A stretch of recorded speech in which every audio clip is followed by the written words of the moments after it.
Hi, I'm Ed Whittingham, and you're listening to Energy versus Climate, the show where my co-hosts David Keith, Sarah Hastings-Simon, and I debate today's energy challenges, highlighting the Albertan and Canadian context. If this is your first time joining us, Energy versus Climate is a live webinar and podcast that drops every other week. Visit energyversusclimate.com to register for updates and get exclusive access to join our live webinars, ask us questions, and engage with us directly.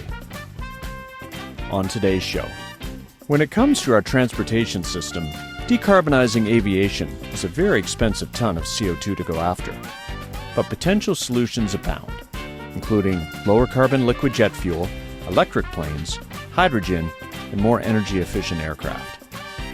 To help us assess the options, we are joined by special guest Dr. Stephen Barrett.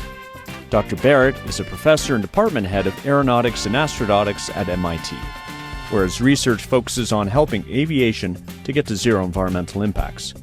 Stephen is also director of the MIT Laboratory for Aviation and the Environment and leads MIT's Electric Aircraft Initiative. Some of you listeners may recognize him from his appearances on CBC's science affairs show, Quirks and Quarks. I personally learned a lot about the massive challenge decarbonizing aviation on the kind of time frame we need, and I harbor a guess that you will too. Here's the show. Let's start things off with this week's Energy versus Climate news and not news segment. Sarah, you've got a piece of news. That's right. My piece of news is news that's not news, so it's news. And that is the story about real steel in the ground or in the water for an offshore wind farm in the UK. So this is the UK's Hornsea 2 offshore wind farm. It will be the largest in the world when it's completed. And it's just reached another couple of construction milestones. So basically, all of the foundations are in place. There's about a third of the turbines left to install, and the offshore substation is finished. And this is a 1.3 gigawatt wind farm. And it is, I think, news because it's really a big project that's moving forward without a lot of delays or, not actually happening. We talk about what could you do to grow renewable energy. And I think that there's also the potential for it to get even bigger because while this world's largest offshore wind farm at 1.3 gigawatts is going to be using about 8 megawatt turbines, the 14 megawatt new G model has just now been operating for the first time. So feels a little bit like the sky's the limit when it comes to offshore wind farm size, but I think it's starting also to get to a size that's really meaningful when we talk about some of these projects, especially with really large capacity factors upwards of 65%. So really, it's news because it's the renewable electricity industry delivering on its potential after many years of promising to do so.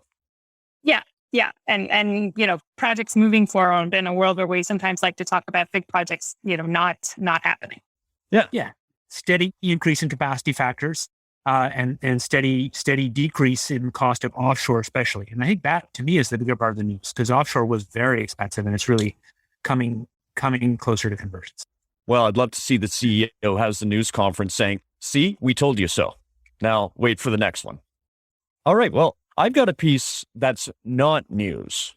And last Thursday, the Alberta government released the final report on its inquiry into sources of funding for climate and environmental activism work that really focused on Alberta's oil sands. And after spending $3.5 million of taxpayer money over 2 years, it came up with what I think is the epitome of not news.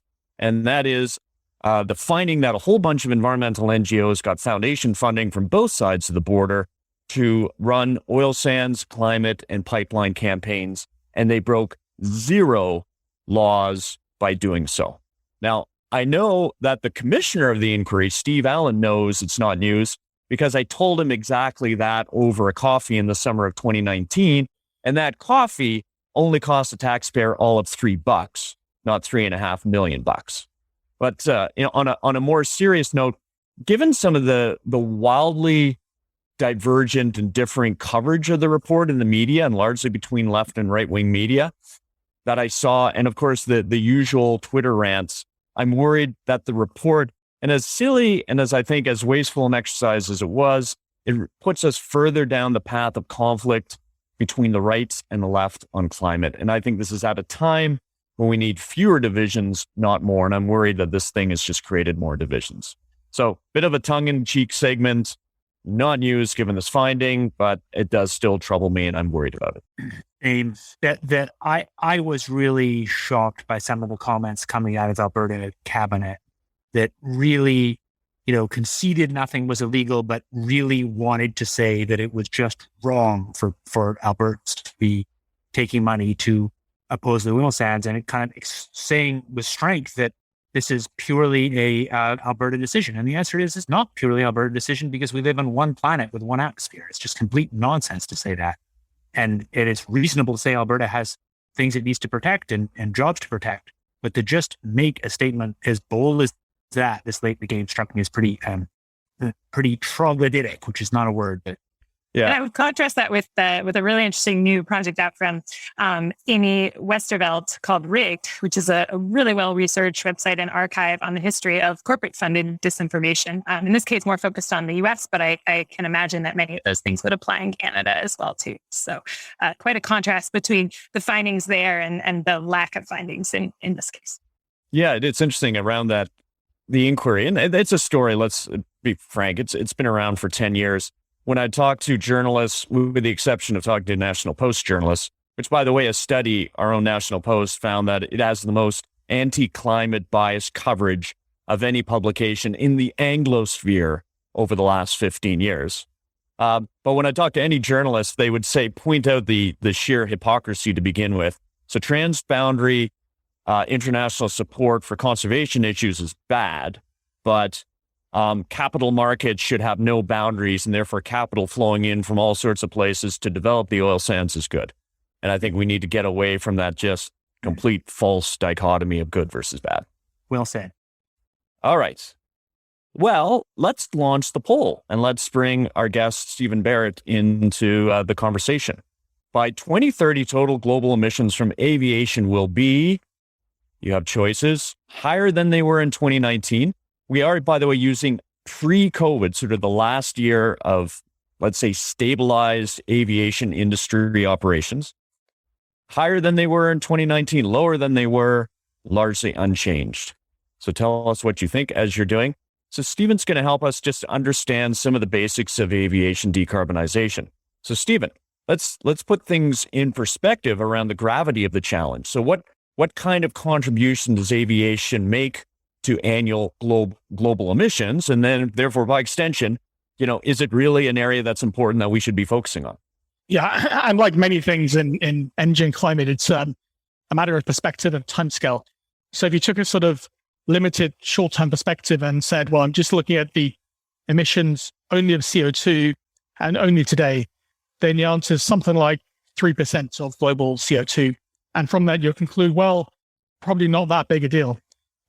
But on the other hand, aviation's got one unique facet, which is that the impacts are roughly double those of just CO2 because the altitude at which emissions occur give rise to some phenomena that roughly double the climate forcing relative to what you would get by burning the fuel at ground level. A second factor is that aviation is growing really strongly. And to the extent we expect the world to continue to develop economically, you'd expect aviation to double or triple its CO2 emissions by 2050 if things were on the current trajectory. So you're going, let's call that, let's say we have 100 units of emission today. Aviation is 3, but we'll call that, let's say 6 because we double it. And that's going to double or triple, right? So we're getting up to 10, 15 units. And I think we'd all agree we want to see sort of 80, 90, 100% cuts by 2050. So you go from 100 units a day down to 20, 10, 0, and aviation's gone from 6 up to sort of 15, 20. So you can see there's this kind of crossover where all else being equal, aviation kind of takes up the entire atmospheric capacity for CO2 and other climate forces. So when you take that longer perspective, it really seems like an extremely tough challenge to face down. Great. And last time I checked, no one's talking about, say, carbon capture on jets and trying to take that CO2 and store it somewhere else. So we've got to look at sort of different decarbonization pathways. But before we get there, I want to go through a tour de table of what those are. But give us a sense, how much of those emissions would be for personal travel versus how much would be for freight? Are we, as individual passengers, the baddies? Or is it the California lettuce that's flown into Calgary by air that I so like? Is that the baddie? Well, personal and business travel really are the vast majority today. But freight is not negligible, and it's not an area that's been studied as extensively. But to give you a sort of illustration of the scale, the biggest single fleet in the US isn't American or Delta or United. It's FedEx, right? So, I mean, there are relatively few of these companies of that scale, but they are growing, and they're growing very fast. Got you. Okay. Well, that's helpful. Now let's talk about the different decarbonization pathways. So you and I, Stephen, we had a pre-chat and we broke it out into 4 categories. So new propulsion systems like aerodynamics and tech, fuels and electrification, hydrogen there's a lot of buzz around it, operational approaches, and then economic measures. So let's start with that first one. What's going on with new propulsion systems? And I know you've done some direct research in that area yourself, which was sort of the topic of your last Quirks and Quarks appearance. Yeah, I mean, this is an interesting one. I guess new aircraft and propulsion technologies are kind of classically what you imagine aeronautical engineers work on, right? They design, more pointy-looking planes and more efficient planes and faster planes and things like that. Obviously, for the long-term future, that's critically important. And I think, when you look out towards well into the second part of this century, that's going to be the most impactful thing in the long run. But on a timescale of 2030 or even 2050, it probably isn't hugely important. And there's a couple of reasons for that. The first is that designing a plane, bringing it into service and manufacturing it, and then propagating through the fleet, that's something like a 40-year timescale, say up to 10 years to bring a new plane in, then about 30 years to propagate through the fleet. So that takes us, well past any of these timeframes we're really most worried about. The second thing is that even if you could design a magic plane today, no one's going to throw away $2 trillion of assets that are airborne as we speak, right? They're just extremely valuable to the world. And even if we had the money to throw them away and replace them, we couldn't, because aircraft manufacturing is totally maxed out. The back orders are there for many, many years. So if you want to buy a A320 today, you're out of luck. You're on a 5 or 10 year waiting list. So there's no path that's realistic that really retires or replaces present day airplanes anything like fast enough to meet the climate challenges we face. Got you. Okay. Well, we're going to talk about that one later on when we all discuss what's the future of the industry and that kind of inertia that we see just from the production cycle. Let's talk about fuels and electrification. Tell us, I've heard about Wright Electric, Harbour Air here in Canada on the West Coast. It's now got an E-plane, it calls. And then there's this whole field of sustainable aviation fuels, or SAF. Sure. And I think when we're thinking in the nearer term, so, 2030, 2050 timeframes, SAF, or sustainable aviation fuel, which used to be called biofuel, that's really where the biggest wins lay when it comes to CO2 emissions. And I mentioned CO2 is roughly half of the overall climate problem for aviation. So sort of to zeroth order, you solve CO2 for aviation by changing the fuel, because the new technologies are going to be incredibly important for the second half of the century, but they're just too slow where we are now. When it comes to electrification, this is again one of those things where it's sort of a timescale. In the foreseeable future, there's no world we can see where large airliners are electric. There's just not a battery chemistry that's been demonstrated that has even the theoretical specific energy to fly a large commercial airliner. There can be sort of smaller niche applications, maybe air taxis or very short range flights, things of that nature, and that will be great, and that will put us on the trajectory for longer term changes. But that's really planting the seeds for longer term change. However, I think electrification does come in another sense, which is that, at least my perspective is that if you're going to fuel an airplane, let's assume we don't want nuclear reactors on planes. So that's sort of putting that aside. People tried that once. So what can you fuel it with? Well, fundamentally, the energy will come from some fossil source. So that's one option. Or it will come from biomass source. So that's another option. Or it'll come from some kind of clean grid, you'd hope, from electricity, bioelectricity, you'd say.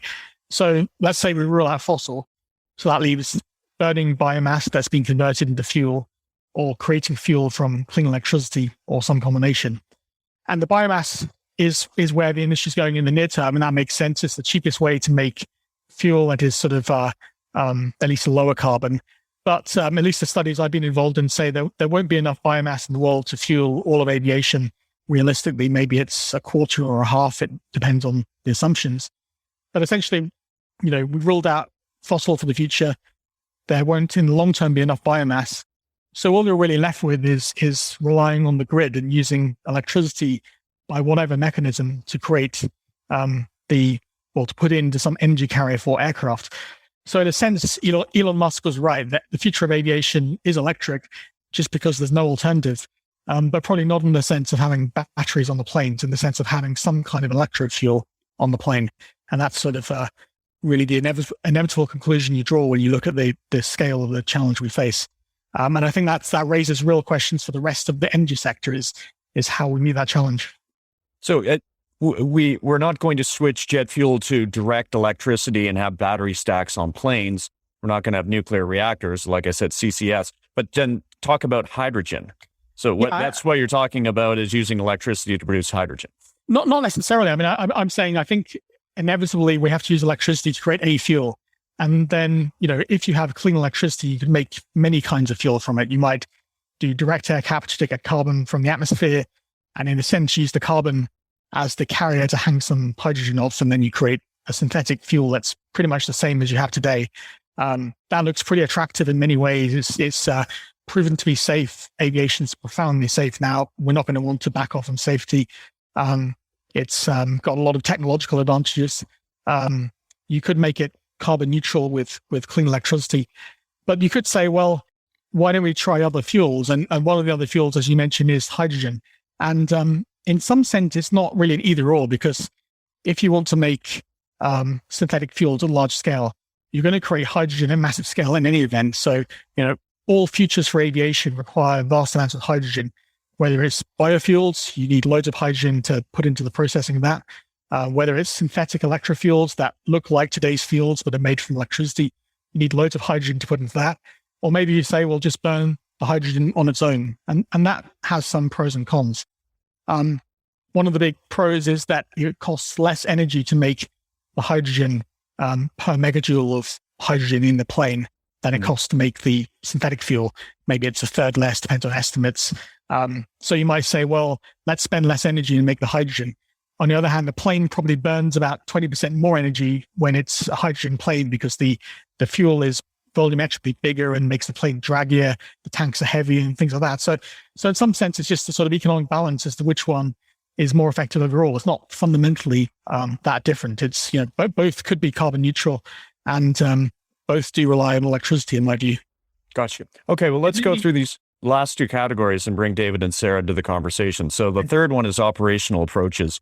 And, I remember I took a smarter driver course. I drove from Alberta, Medicine Hat to Calgary with a smarter driver instructor next to me in just a regular internal combustion engine car, and decreased my fuel consumption by about 30%.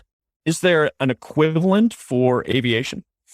Yes and no. I mean, aviation is very different to road transport in that, if we were all rational human beings, which thankfully we're not, or life would be very boring, I guess, we wouldn't be driving around, nice cars and things like that. We would all have very small, very efficient cars with no acceleration margin, right? And that would sort of at least halve the fuel consumption in the sector, probably more. But that's, that's just not who we are. It's not realistic.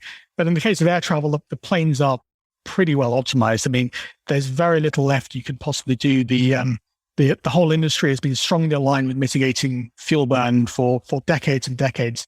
You might have a few percentage points left of fairly marginal things like routing slightly more efficiently, so things like that, but it's a very small opportunity pool.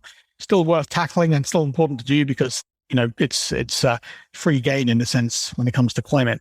But there is another way to look at that, which is that I mentioned only half of warming from aviation was from CO2. Almost all of the other half is from what are called contrails or condensation trails. And these are kind of thin, kind of line-shaped clouds you sometimes see in the sky behind airplanes. They serve to trap some of the outgoing radiation from the Earth and roughly double the warming from aviation. Now, it looks pretty likely it's possible to fly in a way that avoids creating those, and that would provide a path for significantly reducing aviation's climate impact. Got you. Now, just quickly, they act as like a jacket. I've heard the analogy, but they also act like a shade. Contrails also reflect heat back. They reflect sunlight back up into the atmosphere. But Yeah. you're saying on a net basis, it is very much a liability. Yeah, on a net basis it is, and it has some of the sort of physics is a bit like one of David's areas of academic study, where if you put particles in the atmosphere, it will sort of flatten the temperature profile and has lots of effects like that. But really, the first order effect we care about is just that it's a significant warmer for the industry, for the size of the industry. Got you. Okay, and then very quickly, this last one, economic measures. We talk about offsets. I can go on, and there are all sorts of flight calculators that allow me to offset the emissions from my flight. I went on one for giggles the other day, and it said for however many bucks it was that I would burn 0.76 of a metric ton taking a flight from Calgary to Toronto. We don't want to dissect, slice and dice all offsets, but it just quickly, is that still an aviation decarbonization pathway? Does that offer any kind of promise? I suppose in my view, I think offsets are part of the journey, but they're not really the destination. I mean, ultimately we need to get to zero, right? And when you're at zero, there isn't a whole lot of room for buying offsets by investing in other carbon reduction schemes and whatever else it might be. So I think it's all fine and useful to do it in the near term. And you have, some airlines are really pushing the boundaries, like Delta, for example, is a carbon neutral airline. And okay, you could have arguments about how, what percentage of the offsets are really there or not. But I mean, it's still going to be a very big saving that's made a difference. And I think it's good to do, but I don't think we should rely on that as the solution as we approach 2050. Great. Okay. Let's go to David and Sarah. But first, the poll, 48% of you think that emissions from aviation will be higher than they were in 2019. Only 12% of you think they'll be lower than they were in 2019, and 40% think largely unchanged. All right, David, Sarah, given what you've heard, what changes realistically do you think we can expect the industry to make between now and 2030, given that most of our audience here, they're not terribly optimistic about the progress that we'll make in that time frame? So I agree, obviously in the short term that I think the capital turnover is a big challenge. I think one of the biggest things that we're seeing in the short term is some of the behavioral changes that are coming both from individuals around flying choices, but also around just alternative ways of, getting from point A to point B. And some of those are really coming about not just from, individual kind of desires, but actually because of government action, right? So you have France, for example, banning all flights that are less than 2.5 hours where they can be replaced by trains. And so I think that is, in places that you have to build a lot of new trains, that's of course more challenging. But in places where you can use existing rails and implement, overnight service, things like that provide you a different way of getting from point A to point B that from a consumer perspective isn't necessarily actually any worse, and in some cases can be more pleasant than flying. I think you have an opportunity there. But I would just point out on that I think that's a great example of sort of something that feels a little bit like a individual level decision, but actually has a lot of kind of government policy and systems change as its root. Because, as an individual, I can choose to take a train, but only if that train is available and if it actually goes where I need to go and it's comfortable and I can sleep on it and. So I think it's a good example where, it's going to be, again, I think, driven quite a bit by regulations, which are also, I would note, starting to come in more, at least on the international side too, right? So looking at the challenge of the use of carbon emissions from international flights is something that has been largely out of scope for the majority of, carbon pricing systems that have been in place. And I think that's also starting to shift. Great, David, you want? One comment is just sort of to go back to something that drive home something that Steve said, which is just how implausible it is that you're going to do batteries for long haul flights. Just maybe saying the numbers is useful. So long haul flights, and Steve can correct my numbers if I'm wrong, but are of order 40% fuel at takeoff by weight. That could be a little more, a little less. And current batteries have energy densities that are of order 30 times worse than fuel. And of course, there's some efficiency benefit for batteries, but when you put that together, it just seems really unbridgeable to me that you got to do batteries. So kind of reinforcing the idea this really has to be about fuel choice or some combination of fuel choice and improving the efficiency of aircraft. I think behavioral changes are going to help, but I think it's important to say how far we are from saturation for aircraft compared to other transport modes. So for lots of us in the developed world, if you gave us free car travel, we wouldn't travel much more. But for many people, if you gave them free air travel, they travel more. If you look globally, it's clear and there's some beautiful Boeing figures that show this. Obviously, Boeing's trying to sell their service, but it's clear there's an enormous number of people who would like to travel by plane much more than they do. So the kind of inherent demand is there. And I think we should be cautious about generalizing from other relatively well-off rich country people about how much shifts in habits are going to change the underlying driver of demand. And the final comment is just how extraordinarily efficient aircraft are. Aircraft now have something like 1 megajoule per passenger kilometer, which is as good as walking, better than lots of driving modes. And depending on the rail system, it's significantly worse than rail, but the gap depends on rail. So it's sort of stunning how good conventional aviation is, and it's likely to get better because there are ways to get another. You tell me, Steve, but I think if you imagine some of these very high efficiency designs, there's maybe another factor of 2 out there over the next 3/4 of a century. Yeah, I think a factor of 2 is a pretty good estimate. The thing about the factor of 2 is that it's in the 2050s, 2060s, 2070s, and we need that factor of 2, but we need to move out on the operational and fuel-based measures between now and then, I think. Yeah. And so, Stephen, I mean, you made a case for why we're not going to get to new propulsion systems, really new mode of aircraft. As you said, no one's going to throw away $2 trillion of assets. And I didn't realize that, like so many things with supply chains these days, you want a new plane. Well, it's hurry up and wait for 5 to 10 years. But when I think of the opportunity, like 20 to 30% of an airline's operational expenditure, OPEX, is fuel. So if you attach a higher carbon price to that fuel, and then you do things, so yeah, there's not much governments can do to increase the supply of biomass, for example. So that's a limitation. But then there are things that they can do to make hydrogen easier to produce. And there's lots of this. Governments in Canada or provincially here in Alberta are trying to do that. So do you see the acceleration of hydrogen as a fuel carrier for aviation? Could it sort of fit within that 2021, 2030 timescale, or is it still going to take a long time to ramp up? I think my view would be that it's probably not going to make a significant difference on a 2050 timescale. I mean, even if hydrogen production was scaled up to the extent it'd be the primary fuel, even if major manufacturers decided tomorrow to start a design program to create a plane that would fly in the early 2040s, or let's say 2030s, to be optimistic, then you have to start introducing it into the fleet gradually. There'll be one type of plane, maybe it's a narrow body. Gradually it starts displacing the Airbus A320s and the 737. It's going to be a slow process, and there's also aviation's not a constrained business, right? If you take something like trucking, you could potentially have regionalized solutions for decarbonizing trucking. Maybe it's an ammonia fuel in some place, and it's either LNG somewhere else, and it's whatever battery somewhere else. But whatever they are, you could at least regionalize it to some extent. Regionalizing aviation is possible, but hard. So, maybe if you had hydrogen infrastructure for refueling over all the main US airports, then you could have flights within the continental US that are hydrogen based. Maybe you could do that for Europe, but it's still not a great proposition for airlines that like to be able to use their planes everywhere, or for leasing companies that want to be able to lease out the airplanes to loads of companies, loads of airlines. And we know the industry really values flexibility, because the average flight you take is on an airplane that's way over spec'd for the mission it's flying.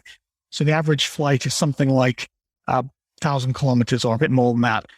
But the planes can fly an order of magnitude more than that often. So really the airplanes can do much more in terms of mission than they're being asked of. And the reason is because these things are so hard to come by that you want them to be flexible to perform all kinds of different missions that might be asked of them. I think of the hydrogen trade-off this way, that the hard part is getting carbon neutral hydrogen in huge quantities. But once you've got that, if you have hydrogen and you've got CO2, going to fuels, by synthetic fuels, by Fischer-Tropsch or some other route, that has a efficiency, energy efficiency that's over 70, can be around 80. And the capital cost is not that gigantic. And yet the benefit of those fuels of being compatible with existing infrastructure and higher energy density is really big. So it seems to me that once you've got cheap carbon neutral hydrogen, while there is a fundamental energy density benefit to hydrogen, which is much more important for aviation than anything else, it may be that going to some kind of hydrocarbon will keep winning for a long time because of compatibility and storage. And even just in terms of if you were to design the best fuel for an aircraft, you probably would end up with something pretty similar to a Jet A fuel today. I mean, it's pretty good. We've sort of been through the periodic table and can't really come up with something a whole lot better as luck would have it. I mean, ammonia is too low in energy density or a specific energy. Hydrogen's volumetrically too low in terms of it becomes too large. Storing hydrogen is terrible. Tanks are heavy. The planes get heavier. Technically, Jet A is a pretty good fuel. You just don't want it from fossil sources. Yeah. So I must admit, coming in, I knew very little about aviation decarbonization. I'm learning a lot. One of the things I'm learning is that those wedges that I think could make a real difference are going to take decades to deploy. That the sort of the fuel-based or the electrification-based wedges that would make a much smaller degree of difference. They're the ones that you could possibly deploy on a shorter time frame, but again, it makes a little difference. So then, as a government, what are you to do? Because aviation is this growing share of global emissions. Every government worth its salt has not just a 2030 target, it's got a 2050 target. And yet you got this very complex industry where you have governments and customers seemingly on one side, customers want to do the right things, but then you have the airlines themselves, and then the plane and component manufacturers on the other side, and they're really resistant to any kind of disruption. So you're a good bureaucrat. What's the role? What can you do to try to get this industry to change?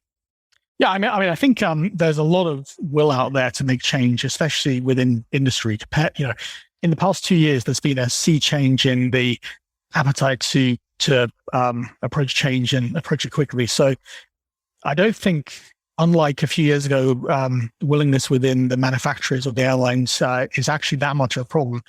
The problem is sort of converging on what the solutions are, which also needs leadership from government and having some kind of level playing field, because you do have significant environmental measures being taken by some airlines, but they're not going to put in many billions. I mean, one airline's put in something like $1 billion, but not going to put in many billions unless they know that all the competitors are going to have to do the same thing. So there does have to be a level playing field, and you could do that by a carbon price or by a more of a patchwork of regulations or different approaches. But essentially, we need SAF, sustainable aviation fuel, scaled up very quickly. We need to start creating e-fuel, electrofuel, or power to liquid plants. In other words, using electricity plus probably direct air capture to create carbon neutral fuels as quickly as possible. That would need stimulus from the government and whatever policy framework makes sense in the region. And those, I think, are the two things that could be scaled up over the coming decades and make a real difference. At the same time, continuing to provide investments in the fundamental aeronautical R&D makes sense, but that's been happening for many years anyway. So in a sense, that's just continuing down that track. Yeah. And to be clear, thanks, Stephen, that's helpful. It's not like governments are sitting back and not doing anything. So in this country, we have a government that's got a carbon price that will go up to $170 per ton by 2030. And it's got programs, incentives, Sky's the Limit program. That's is a Government of Canada program that is really trying to create that incentive to create low carbon fuels. Sara, I mean, are you optimistic or pessimistic about where we're going? Are you one of those ones who think that aviation emissions will be higher than 2030, or can we bend the curve? mean, 2030 is short for sure. I think one thing is to see actually what's going to happen, coming out of the pandemic, of like where actually airline travel goes back to and how that recovery goes. And as it drags out longer and longer, I think that can look different and different. I think, in addition to what Steve's laid out about the kind of different timelines and what we can do on the shorter term with the synthetic fuels while developing those planes, for the longer term, I think the other way that I would cut that is around, the short, medium, and internet and long haul distances, where I think also, the solutions are very different there. But I do also, I come back again to this point of like really looking at, can we, when we don't have those technologies to completely decarbonize air travel, when do we need to have a more serious discussion about how much we're flying? And I realize the irony of me saying this as someone who I don't fly a lot. Now I have all my family lives outside of Canada, so I'll fly to see them. But other than that, not a lot. I used to fly quite a lot for my job, so I was one of the baddies. But I think there's some real equity concerns here when you look at the people that are listening to this podcast and the four of us sitting around here are actually part of a relatively small group, right? Depending on where you look. So I couldn't find the Canadian data, but in the US, it's 12% of people that are responsible for 2/3 of flights that happen. And so, I think we sometimes look at this and with a little bit of a blind eye towards, how much flying a lot is part of everybody's life and how much we can think about not, making deep self-sacrifices, because I think there's only certain numbers of people that are willing to, get on a boat to go visit family overseas. But really looking at, where are we flying and how much of that is replaceable? Because you look at the global growth in flights and the idea that in, 2019, the stat I found at least was about 5% increase in passenger kilometers traveled. And that's much higher than, the GDP growth globally in that year, which was around 2%. And it actually looks even worse for places like, Europe, which had about 6.6% increase in passenger kilometers traveled versus, a 2% increase in GDP. So I do think that we need to start having some of those hard conversations, not in the flight shaming and, nobody should ever get on an airline. And, I would be the first person to say, I'm not going to get on a boat to go visit my in-laws in Europe, right? That's not the world that I live in. But I think there's a big world between saying I'm never, ever going to fly again. And I'm going to, hop on a plane to a desert vacation or the beach vacation just because I can. And part of that, I think, is then coming back to, whether it's carbon pricing or other ways, are we really actually reflecting the full cost of air travel in the falling prices, ticket prices that have encouraged a lot of this travel to happen? So I think that there is, I think, as people know, I'm also somewhat, of a techno-optimist. And I do think that obviously we do need to work on those technology solutions. And I do think that we can get there as well. But I think especially in the interim, we do need to take a hard look at, just how much moving about the world we're doing and ask if that's really compatible with, with the situation that we're in. And don't you think we could do with a little bit of flight shaming? Like you said, we shouldn't, but what's wrong with the Swedish approach? They're full on flight shaming. And I've got European friends and prominent ones who now feel that they're compelled to make public commitments that they'll stop flying. Yeah, there is some interesting also research. I'll have to look up the paper itself, but this concept of, there's something that's the opposite of that, where you have, the very upper end of wealth in a society sort of starts to drive these increasingly consumptive behaviors. And so the idea of, constantly flying around for vacations and things like that, I think is something that we need to look at and ask, does that make sense? This is not all a ploy to get out of making flights to go see my in-laws in Europe, just to be clear. But I do think that there is, this question of what changes can we make, again, without asking people to make what they feel like are really deep sacrifices. And I think that is a conversation that needs to happen more. Yeah. And I guess a question that I have is, to what degree are we going to see business travel bounce back? So here's the pre-COVID situation. I did a little straw poll in the hockey dressing room yesterday, and there's a guy who is a former energy industry executive. I said, how many hours a month do you think you're spending on flights? And he's saying sometimes 80. Like, think of that, 80 hours. Like, a general work month is 160 hours, right? The average are 171, fully half that time as a high-flying executive literally spent on flights. But now when you talk to people post-COVID, and given how familiar and comfortable we are with video and telecommunications technologies along the lines of what we're using today through this Zoom-based webinar, people are saying, I'm never going to go for one meeting for something. I'm going to sit there and, people would do that. They'd fly ridiculous different distances to have one meeting. And they're not going to do that anymore because we've had 18 to 20 months of good training in how we can have still good, seamless communication without doing that. And the technology is only getting better. Zoom technology during COVID has gotten better. Now we've got the metaverse that the good folks at Facebook are going to develop. So not only can we meet each other on Zoom, we're going to put in our VR goggles and meet and have a richer interaction. So I really wonder if we've knocked out a chunk of business travel that just from this long forced, this long period of forcing us to stay in our home offices and talk to each other remotely. I think it might have effects that are hard to predict, in the sense that I'd say most of my academic collaborations were created over Zoom, and most of those led to in-person meetings later, because as well as learning the benefits of Zoom and Teams and all these other things, we've also very much learned the limitations, right? We know what we could achieve in these formats, and we also know that we need to meet sometimes. And I guess for myself, I would take a similar approach to what you mentioned, Ed, that I can't see myself going for day trips to DC for a 1 hour meeting anymore. I mean, I think that's clearly not necessary. But for serious work and serious conversations where you want to creatively develop ideas with teams and build relationships, I think we know that Zoom isn't really the format for that. So it's hard to know whether this will serve to create more connections in the future that can lead to more flights or less. Stephen, you're not a techno-optimist like Sarah. You work at the great technology school of MIT. Can't you imagine having that same co-creativity through VR goggles and gloves? Maybe sometime, but I guess I'm a techno-optimist, and I think we will solve this, because, I mean, I could see we could halve aviation's climate footprint within 5 years by doing contrail avoidance, which we didn't get onto in detail, but there's definitely a low-cost, very doable way there to reduce by almost 50% aviation climate footprint very quickly. So, that gets us halfway there. And then the other piece of it is that if we can solve the overall energy problem for the energy sector, then we can solve aviation. So I outlined at least my view that aviation relies on clean electricity. So we need clean electricity. If we can do that, then we can solve aviation as well. So provided we're able to solve the rest of the climate challenge, which, I hope we all have optimism we can do, then it's kind of inevitable we could solve the aviation part, as long as we build the link between the two, which is the fuel production from, electric fuels or whatever it might be.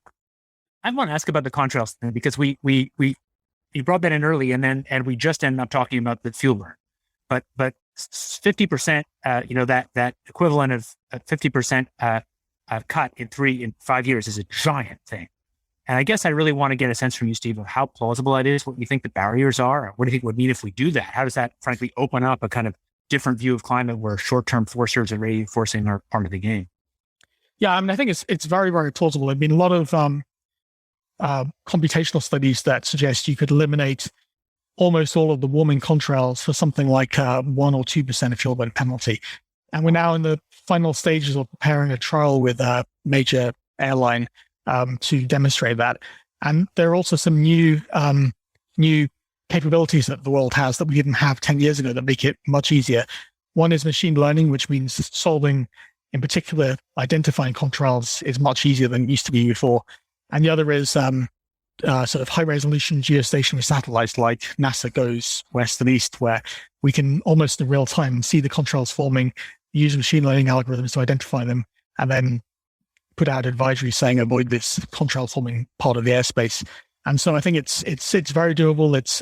It's the cost is something like 1 or 2% of fuel burn, and the prize is something like 50% of warming. So I think it's really the fastest and cheapest way to make progress. And in the case of aviation, that's the thing you kind of start with, I think, as you ramp up the SAF and the e-fuels. That's a huge, huge thing to say.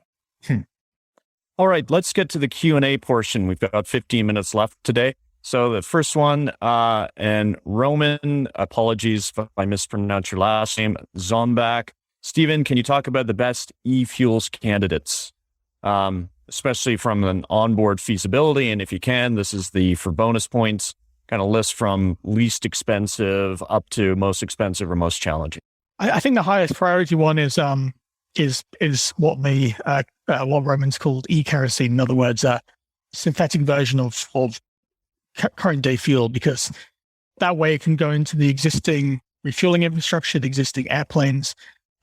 It's already certified, or at least something very close to it's already certified up to 50%. So it'd be easy to get through the safety checks.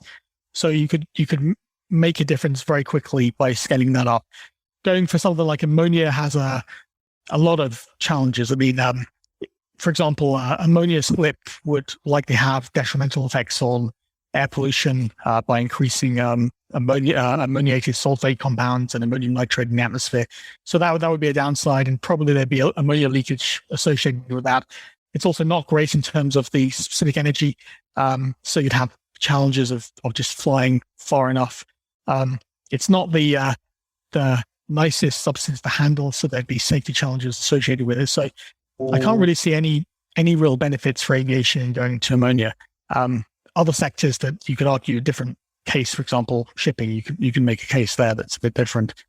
I mean, I think that then once you get outside those sort of ones, that there's a infinite list of carriers you could invent, but having the team at MIT gone through the periodic table, it doesn't look like there's anything that has any particular significant benefit over hydrocarbon fuels that look like Jet A. I mean, in a sense, it's kind of obvious that we could have chosen one of many different kinds of hydrocarbon fuel, right? And people chose what we call kerosene or Jet A, and they chose that because it was good for this purpose.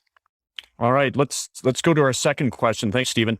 And the old energy versus climate standby. Sorry, Robert, I shouldn't call you old, but our faithful listener and webinar participant, Robert Tremblay, has a question about other modes of transportation. So over to you, Robert. Thanks. Yeah, so this sort of touches just on what Sara was saying earlier, but so stuff like France's ban on short-haul domestic flights, like if we're thinking about decarbonizing aviation, are these places where climate activists should be putting their attention on stuff like mode switching to rail? I could give a perspective as well. Maybe Sara could expand on that, because I thought Sara made a lot of really amazing points. And I think for myself, I have a more, technocratic view of the future. Right? I think more people should be able to fly. I want everyone who's entering the middle class in China and everywhere else to be able to fly, to be able to experience education and employment and cultural opportunities around the world. And I think aviation has changed the world for the better to make it a place of more understanding, more education, more enlightenment, and more peace. And I think if we reduced aviation's accessibility, all of that would go backwards. So I want a future of more aviation, not less. So I think we need to come up with technological solutions. The other thing I'd say is that we discussed that, alternative fuels will be more expensive. They might be, let's say, 2, 3, 4 times more expensive.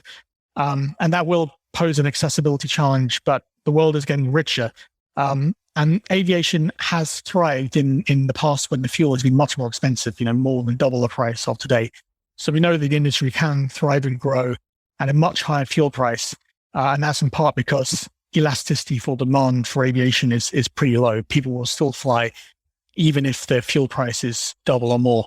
So I think there is scope for higher cost fuels.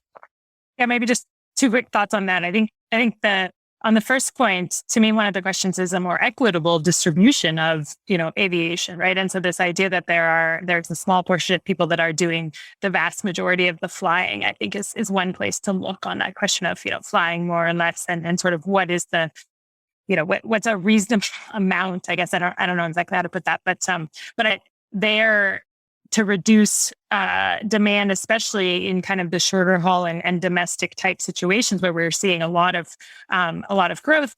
There is really this element of the role of government, and sort of if you provide an option that's actually better and more comfortable, then it's not a sacrifice for somebody to get on a night train and wake up somewhere new versus getting up at 4 a.m.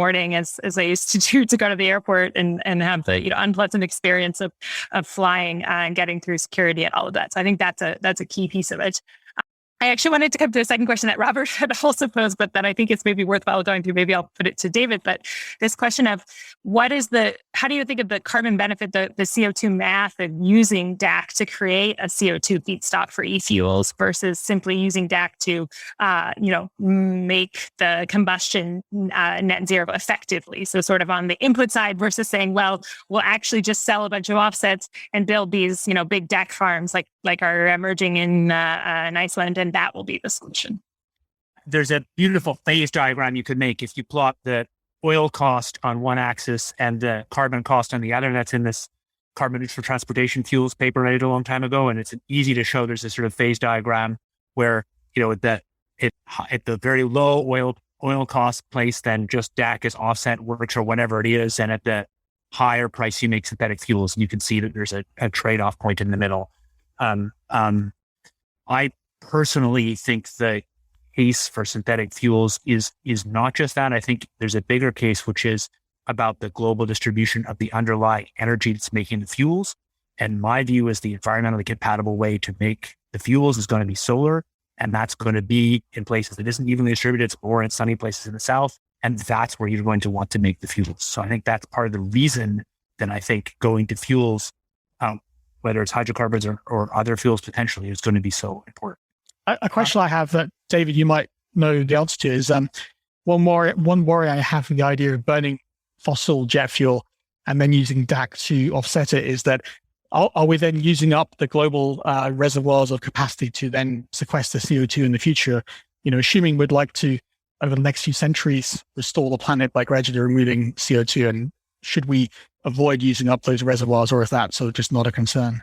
No, I think so. First of all, I don't think DAC is by any means the only way to do large-scale removal, but I really don't think removal volume is the issue. The issue are social and environmental harms of large-scale removal, which I think some of them can be big. But if you just talk about pore space, I think if you're willing to move fluids around in reservoirs, I was part of the sort of consensus IPCC report on this, and the total volume is huge for CO2. That is many, certainly in the many thousands of gigatons CO2 equivalent. But that's even without some technological change. And if you count ocean alkalinity, then it's for ocean alkalinity, it's big enough that you actually, are dealing with the whole fossil reserve. Yeah, just to weigh in on that one. I mean, Stephen, if you take the part of the country where Sara and I and David live here in Canada, you've got 46 gigatons of storage space here in Alberta. You've got 76 gigatons of space next door here in Saskatchewan. And then you've got, a few gigatons here and there in other parts of Canada. So you definitely have the space, you got the technical expertise, you got the trades to know how to turn the wrenches, you have the infrastructure, you have a sympathetic government, but there are other barriers. And at the top of the list is cost right now. And simply energy required too, right? That's always a big thing when we think about how much energy it takes to do this. Yeah, the energy isn't for the injection. The energy is no, sorry, for the capture part. Yeah. Yeah, sure. Absolutely. I think I want to come back to the question, the really interesting questions about use. I do think that Sara, you're right that flying is one of the things where the wealthiest, I think, do have some duty to think about it. We can't all fly as much as we want, and some equity of access to flying. I think I agree with Steve. I think it's important to say, and I really don't feel that we should make flying a bad thing. I think part of the reason we're not having global wars is that people can talk to each other face to face. And I think the benefit of being able to do that really means something to me, but it shouldn't be all just the richest few percent. And it isn't, in fact. Flying is much more equitably distributed than wealth. And I think what you really have to think about is how much of this kind of emerging middle class, what their access to flying, what their desire is, and what a reasonable, equitable access is given the carbon constraint. But I agree. I think you're right to talk about the way. Sure. And it's not a hard thing to imagine that we all fly a little less. I agree. Flight has brought me great benefits in my life, seeing family, new places. But certainly when I joined the Penman Institute years ago, and I did one of those personal GHG calculations, I thought I was doing well. I looked, given the Canadian household average on a per capita basis, I was well below it until I started layering back my business travel.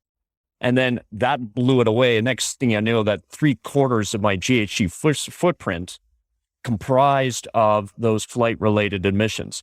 Even though the calculators are highly fallible, to be clear, compared to the electricity I consume here in my house, or the natural gas I can buy, or other sources, what I get from driving my car, the flight emissions are huge. So just by flying a little bit less, we can, help to sort of bend that down. But we're running out of time here. So let's end on an optimistic note. Peter Falloon has asked a question about momentum. So where does momentum on CO2 reduction exist in the aviation industry? And I guess going back to you, Stephen, where are you seeing progress and where are you optimistic? Can I ask just a slightly sharper version of that? Stephen, you talked about how slow it is to develop new aircraft. So maybe turn that around. Let's say that you were somehow czar and Airbus and Boeing were your command. I mean, are there government policies that could speed up the development of new aircraft substantially? If so, what? I think it's just a really tough industry. I mean, I think a lot of people don't realize just how incredible it is, right? I mean, the fact you can board a vehicle that transports you at 1,000 kilometers an hour through the night and puts you on a different continent. I mean, it's and doing so in a way that's about an order of magnitude safer, more than that, than your trip to the airport. I mean, this is a phenomenal industry that's been incredibly optimized, and it sets such a high bar for itself in terms of safety that meeting that with major innovations is just a colossal challenge. And we've all seen when the industry makes significant missteps, and the famous one a couple of years ago, we're not willing to cut them any slack, right? So we're not going to cut them any slack on making any errors at all, right? We demand total perfection when it comes to the safety of us and our families, and I think that's not going to suddenly make it possible to design 737 sized aircraft in 2 years, right? This is not the scale of the challenge that's faced, and these things also take. I think I have to check my numbers again, but we're talking many, many hundreds of human lifetimes to build each one, right? The investment in building them is absolutely colossal. So it's tough to think of some policy that unlock, a super cycle of infinitely green aircraft that are perfectly safe tomorrow. I mean, we have almost perfectly safe, but the infinitely green, we're really not there on. So, Stephen, going back to that momentum question, where are you seeing traction, and what makes you optimistic? Well, I think control avoidance is one where I think there's right now the snowball is sort of growing, and I think over the next year or two, I'm hoping we can really push that, because I think it always made sense in the past to focus on CO2 in the public debate because people need to get that. It's the thing that matters most.